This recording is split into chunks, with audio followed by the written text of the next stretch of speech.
कोई मुझे गोली भी मार देता है, मुझे उससे कोई डर नहीं लगता, बिकॉज मुझे अगर मैंने केस लिया है, I am committed to this person, मुझे इस इंसान को इंसाफ दिलाना है तो दिलाना है। बहुत हाईलाइटेड ड्रग्स क्रूज केस जिसमें आर्यन खान भी इन्वॉल्व थे, वहाँ पे 20 लोग अंदर थे। एक सिचुएशन में आई जहाँ पे उसके ऊपर एलिगेशंस लगे तो पूरी मीडिया उसके अगेंस्ट हो गई, उसको एक मर्डरर घोषित कर दिया गया before even she is been declared guilty. ऐसे केसेस जब मेरे पास आते हैं तो इतना आसान नहीं होता है केसेस से डील करना। सुबह तक मैं कोर्ट में आर्ग्यूमेंट कर रही थी और आज रात में मैं अचानक से बिग बॉस के हाउस में थी। आपने मुझे इस साल बिग बॉस के घर में देखा होगा, मगर आज मैं आपको एडवोकेट सना रईस खान की वो कहानी बताना चाहती हूँ जो जहाँ पे सना रईस खान लोगों को इंसाफ दिलाती है, जस्टिस दिलाती है। हाय, I am advocate Sana rice Khan. मैं एक लॉयर हूँ। I am born and brought up in Bombay. मैंने अपना LLB कंप्लीट किया, उसके बाद मैंने लॉ में मास्टर्स किया, उसके बाद मैंने प्रैक्टिस शुरू किया और मैंने क्रिमिनल लॉ में स्पेशलाइज करने का डिसीजन लिया। The moment I decided to actually become a criminal lawyer, there were these opinions, strong opinions, जहाँ पे लोग मुझे बोलते थे कि आप एक लड़की हो और आप एक क्रिमिनल लॉयर कैसे बन सकते हो। क्रिमिनल लॉयर तो यूजुअली लड़कियां क्राइम जैसी दुनिया में नहीं चल सकती, वहाँ पे तो बहुत स्ट्रॉन्ग हेडेड स्ट्रॉन्ग माइंडेड लोग होने चाहिए, वो मर्द ही बन सकते हैं, वो मर्द ही कर सकते हैं, लड़कियां क्या कर पाएंगी, ऐसे फील्ड में लड़कियां नहीं घुसनी चाहिए, ये आपके लिए सही नहीं है, आपके लिए कोर्ट्स ये सब चीज़ें सही नहीं है, ये सब मुझे बोला गया। मगर मेरा ये डिसीजन था कि मुझे इस चीज़ में जाना है, मुझे इसमें अपनी खुद की आइडेंटिटी बनानी है, मुझे अपना खुद का नाम बनाना है। और despite of all these strong opinions against me, I was always very hello bent about my objective, about my motive, because मेरे माइंड में बहुत क्लियर था कि मैं क्या चाहती हूँ अपनी लाइफ से।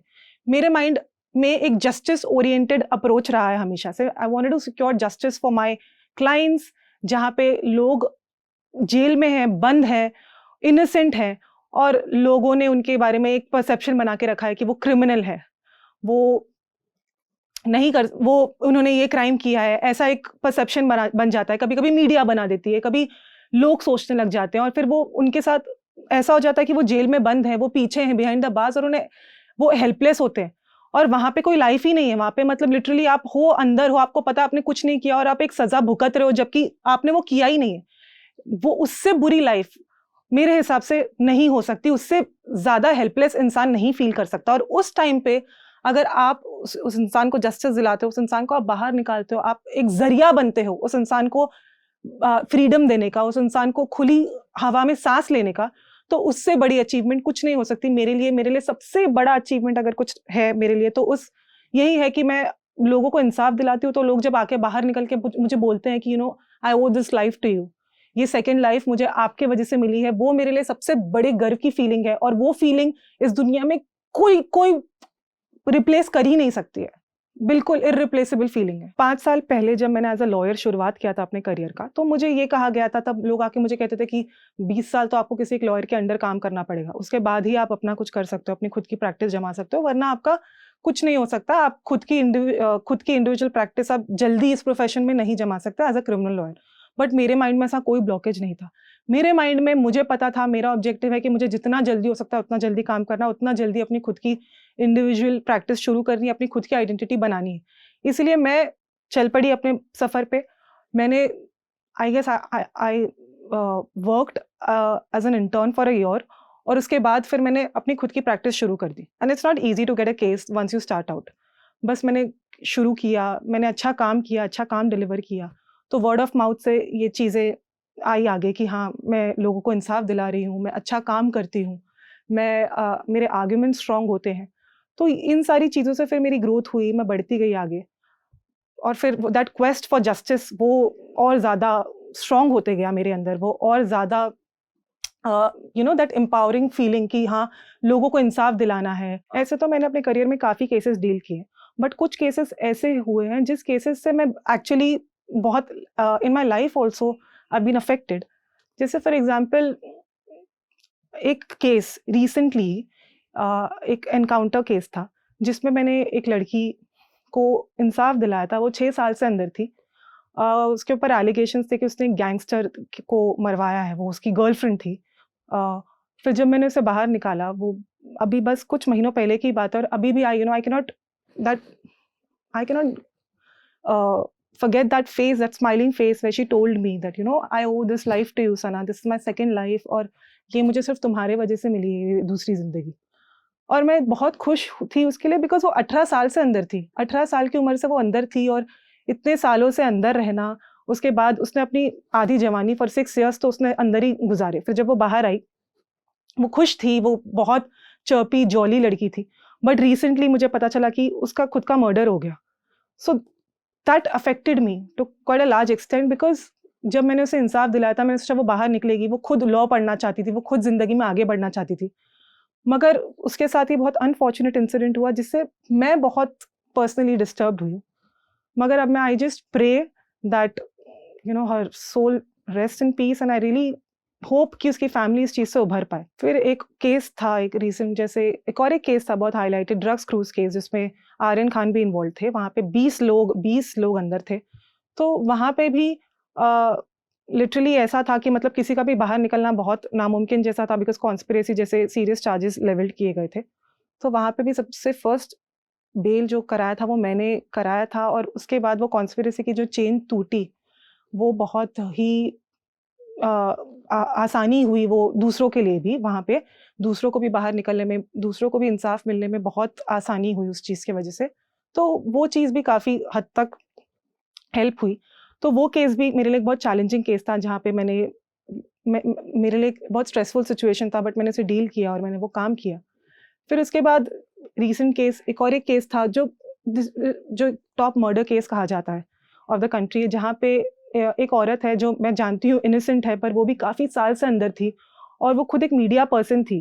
पर उसके ऊपर जब वो एक सिचुएशन में आई जहाँ पे उसके ऊपर एलिगेशंस लगे, तो पूरी मीडिया उसके अगेंस्ट हो गई. उसको एक मर्डरर घोषित कर दिया गया before even she is been declared guilty, जहाँ पे various stories were built against her, और लोग कहने लगे कि वो ऐसी है, वो वैसी है, वो ये है, इसने खून किया है, बोला गया अपनी बेटी का खून किया है. But I always believed, strongly believed in innocence. जब मैं उनसे मिली, जब उन्होंने मुझे अपॉइंट किया, वो काफ़ी सालों से अंदर थी और वो बहुत हिम्मत हार चुकी थी. पहले वो बहुत दूसरी जगह पे उनके केसेस थे, दूसरे कहीं उन्होंने अपने केसेस दिए हुए थे. वो खुद गिव अप, मतलब वो ऐसे सिचुएशन में थी जहाँ पे वो बहुत हेल्पलेस थी. बट जब मैं उनसे मिली, मैंने उनकी सिचुएशन समझी. I went through her chargesheet and I realise that she is innocent. Because जब आप एविडेंस देखते हो, आपको समझ में आ जाता है कि ये केस है ही नहीं इनके अगेंस्ट, ये तो बस मतलब बनाया गया. And then I decided to take it up and I ensured कि उनको भी जस्टिस मिले. फिर वो बाहर आई, फिर वो भी अपनी ज़िंदगी में बहुत अच्छा कर रही हैं. वो खुद अब मोटिवेशनल स्पीकर है, वो खुद अब मोटिवेट करती है लोगों को. So it is it is endearing to see these people जिनको मैंने बाहर निकाला, वो खुद अपनी ज़िंदगी में बाहर आने के बाद वो खुद मोटिवेट करते हैं लोगों को. और ये सारी चीज़ों से मुझे बहुत खुशी मिलती है कि मैंने किसी को इंसाफ दिलाया, उनको मैंने दूसरी ज़िंदगी दी. फिर मैंने बहुत सीरियस केसेस से डील करती हूँ. एक और केस, ऐसा केस था जहाँ पे एक आदमी पे एलिगेशन था कि उसने अपने लिव इन पार्टनर को टुकड़े टुकड़े में कट करके, पीसेस में काट के उसे मार के फेंक दिया.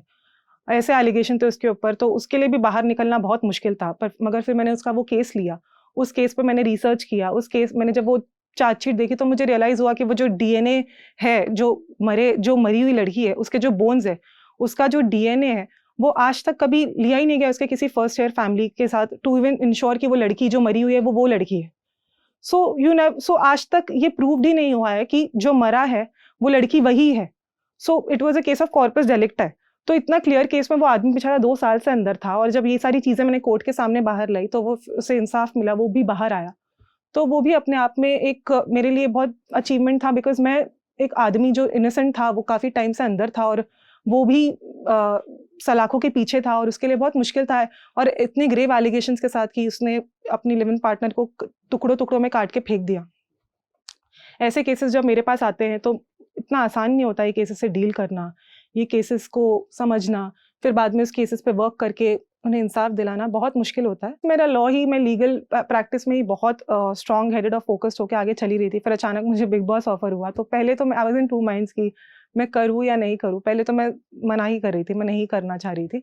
फिर बाद में मैंने डिसाइड किया कि कुछ टाइम की बात है, for an experience let's do it. Because सुबह तक मैं कोर्ट में आर्ग्यूमेंट कर रही थी, और आज रात में मैं अचानक से बिग बॉस के हाउस में थी. ऐसे हुआ मेरे साथ, विदाउट एनी प्रेपरेशन, ना कोई स्ट्रैटेजी, कुछ नहीं. मैं वही कोट में, जो मैं कोट पहन के कोट में सुबह सुबह आर्ग्यू कर रही थी, शाम में वही ब्लैक कोट में मैं स्टेज पे थी, शाम में सलमान खान सर के साथ, और वो बोल रहे कि आप जा रहे हो इस घर में, ये घर में आपको गेम खेलना है, जीतना है। आई वाज लाइक ओके, मैं वो इंटेंशन से तो नहीं आ रही थी कि मुझे जीतना है ऐसा कुछ। I was just there for an experience and to enjoy the memories.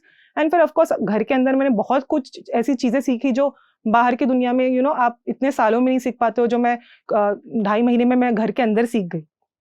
तो वो भी मेरे लिए एक एक्सपीरियंस था। और वहाँ पे और बाहर मेरे केसेस मेरा फर्म तो हैंडल कर ही रहा था, बट ऑब्वियसली मुझे ये भी था कि मुझे रिस्पॉन्सिबिलिटी तो है ही मेरे क्लाइंट्स की। इसीलिए अब अगर मुझे ऐसा कोई मौका मिले 3 महीना 2 महीना छोड़ के जाने का कहीं, तो अब मैं वो नहीं करूँगी, बिकॉज मेरे लिए मेरे क्लाइंट्स की रिस्पॉन्सिबिलिटी ज़्यादा ज़रूरी है, मेरे लिए मेरे केसेस ज़्यादा ज़रूरी है। जब मैं यहाँ पे आई, जब मैंने शो किया, मैं बाहर आई तो लोग मुझसे क्वेश्चन कर रहे हैं ना, movies next which movie, that movie, this movie. मैंने तभी भी my answer was very simple and clear, I am gonna focus on my profession. मैं कोई एंटरटेनमेंट इंडस्ट्री में, एक्टिंग में, मुझे ये सब में कोई इंटरेस्ट नहीं है। ना मुझे एक्टर बनना है, ना मुझे फिल्म्स करना है, मुझे ये सब मेरा गोल नहीं है।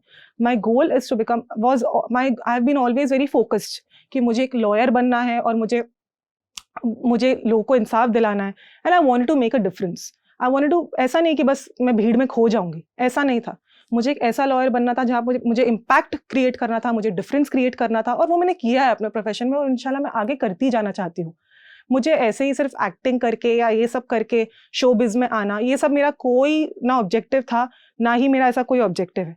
मैं अपने करियर में बहुत इस्टेब्लिश्ड हुई हूँ, बहुत मेहनत से मैं आगे बढ़ी, बहुत मेहनत से मैंने जगह बनाई है, और मुझे इसी करियर में आगे बढ़ना है और नाम कमाना है और डिफरेंस क्रिएट करना है, लोगों को इंसाफ दिलाना है, और मुझे इंशाल्लाह वो और ऐसे मुकाम पे पहुंचना है जहाँ पे लोग कहें कि हाँ सना ने जिंदगियां बचाई, इतनी जिंदगियां बचाई। क्योंकि मेरा काम बहुत बड़ा है, मैं जो काम करती हूँ वो एक बहुत बड़ा काम है, बहुत रिस्पॉन्सिबिलिटी वाला काम है, और उसके लिए मैंने बहुत पढ़ाई की है, बहुत मेहनत करी है, और मैं फिर इस स्टेज पे पहुंची हूँ। जैसे मैंने वो इनकाउंटर केस के बारे में बताया जहाँ पे वो लड़की का मर्डर हो गया, जब मैं वो केस हैंडल भी कर रही थी, पहले मैंने उसकी माँ को छुड़ाया था, तो तभी भी मुझे थ्रेट कॉल्स आते थे, मुझे खुद काफ़ी बारी थ्रेट कॉल्स आए हैं। फिर जब मैं वो लड़की का भी केस हैंडल करी थी, तो मुझे खुद काफ़ी बारी थ्रेट कॉल्स आए थे मेरी लाइफ को लेकर, मगर मैं कभी इन चीज़ों से डरी नहीं, मैं डट के आगे बढ़ती गई। मैं अगर मेरी जगह कोई और होता तो शायद ये सोचता कि थ्रेट से मतलब इतना अपनी लाइफ को खतरा है तो केस छोड़ दूँ, या कभी ऐसा लगता है कि बाप रे अपनी लाइफ पे कौन आने देगा, केस को छोड़ दो। पर मेरे माइंड में ये सारी सवाल या एक बार भी ये सब चीजें नहीं आई, बिकॉज मैं बहुत डिटर्मिन्ड थी to get this person out, to fight for justice. इसीलिए मैं ये चीजों से ना डरी, मैं निडर होकर आगे बढ़ी विथ बोल्डनेस, बिकॉज मैं ये प्रूव करना चाहती थी लोगों को आगे कि आगे चल के लड़कियों, जो मुझे कहा गया कि तुम लड़की हो, तुम इस फील्ड में मत आओ, तुम क्रिमिनल लॉयर मत बनो, तुम this is not for you, this field is not for you. आगे चल के दूसरी लड़कियों के लिए I wanted to carve that niche, that you know tomorrow these other girls should not hear these stories, or they should not get discouraged or dissuaded from pursuing their career in criminal law. And फिर उनके लिए I wanted to set a good example for these young girls who want to become a criminal lawyer, who want to do something in life, चाहे क्यों ना खतरों का सामना करना पड़े, मुझे मेरी लाइफ का भी थ्रेट मिले, कल को मर भी जाऊंगी तो क्या, कम से कम किसी को इंसाफ दिला के मरूंगी, मेरे को कोई दुख नहीं रहेगा। अगर मैं मर भी गई तो मुझे ये पता है कि मैंने किसी को इंसाफ दिलाया। अगर कोई मुझे गोली भी मार देता है, मुझे उससे कोई डर नहीं लगता, बिकॉज मुझे अगर मैंने केस लिया है, I am committed to this person, मुझे इस इंसान को इंसाफ दिलाना है तो दिलाना है। मैंने इतने यंग एज में अपना खुद का फर्म बना लिया है, उस फर्म का नाम है SRK लीगल। अब मैं अपने वो फर्म को आगे लेके जाना चाहती हूँ, मैं अपने लीगल प्रोफेशन में इंशाल्लाह आगे जाना चाहती हूँ। मैं इसके थ्रू मैं एक क्लियर मैसेज देना चाहती हूँ कि मुझे एक्टिंग या एंटरटेनमेंट ये सब चीज़ों में कोई इंटरेस्ट नहीं है। मैं अपने प्रोफेशन में बहुत खुश हूँ। हाँ, I am beauty with brains, I know people कहते हैं, but I want to constructively use my brains for my profession, and इंशाल्लाह मैं लाइफ में और आगे बहुत कुछ अचीव करना चाहती हूँ इन माई प्रोफेशन।